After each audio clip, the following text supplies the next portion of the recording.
अस्सलाम वालेकुम, वेलकम आपके अपने फ्राई चैनल में।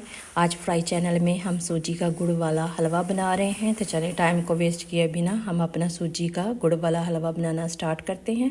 तो यहाँ पर मैंने एक बोल में पिसा हुआ गुड़ लिया है। आप गुड़ की जगह शक्कर भी ले सकते हैं। और साथ में 5 अदद मेरे पास सब्ज़ इलायची हैं, जो कि इस तरह से पैन में शिफ्ट कर देना है। और इसी बोल से जिससे मैंने इसको शक्कर और गुड़ को मेजर किया है, उसी से ही आपने भर के एक बोल पानी का ऐड कर देना है। और फ्लेम को ऑन कर दें और आपकी फ्लेम मीडियम होनी चाहिए। और इस तरह से स्पैचुला से इसको अच्छे तरीके से डिज़ोल्व करें। और जब ये सिरप अच्छे तरीके से पक जाए, इसके अंदर गुड़ डिज़ोल्व हो जाए और इस तरह से बॉयल आना शुरू हो जाए, तो इस स्टेज पे आके आपने फ्लेम को ऑफ करके इस सिरप को इस तरह स्ट्रेनर से स्ट्रेन कर लेना है। और फिर आपने पैन में आधा बोल ऑयल का ऐड करना है और साथ में एक बोल भर के सूजी का ऐड कर देना है। तो आप ऑयल की जगह देसी घी का भी इस्तेमाल कर सकते हैं। तो आपने सूजी को तब तक भूनना है जब तक इसका कलर गोल्डन ब्राउन ना हो जाए, इस तरह से।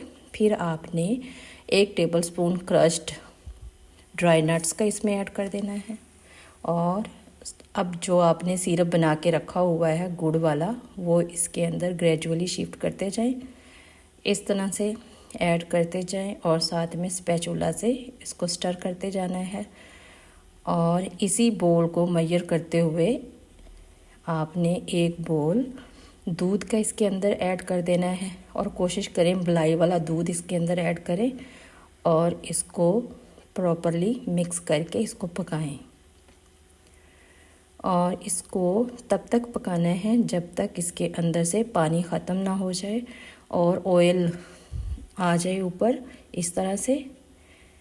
ये देखें, ये प्रॉपर पक चुका है। फिर एक बोल में शिफ्ट करके इसको थोड़ा सा नॉर्मल करें और हाथों की मदद से इस तरह से इसके लड्डू बना लें, इस तरह से।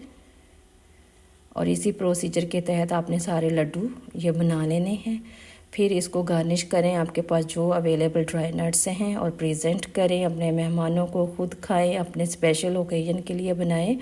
होपफुली आज की रेसिपी आपको अच्छी लगी होगी। अगर अच्छी लगी है तो प्लीज़ इसको सब्सक्राइब, शेयर और लाइक ज़रूर करें। Thank you so much. अल्लाह हाफिज़।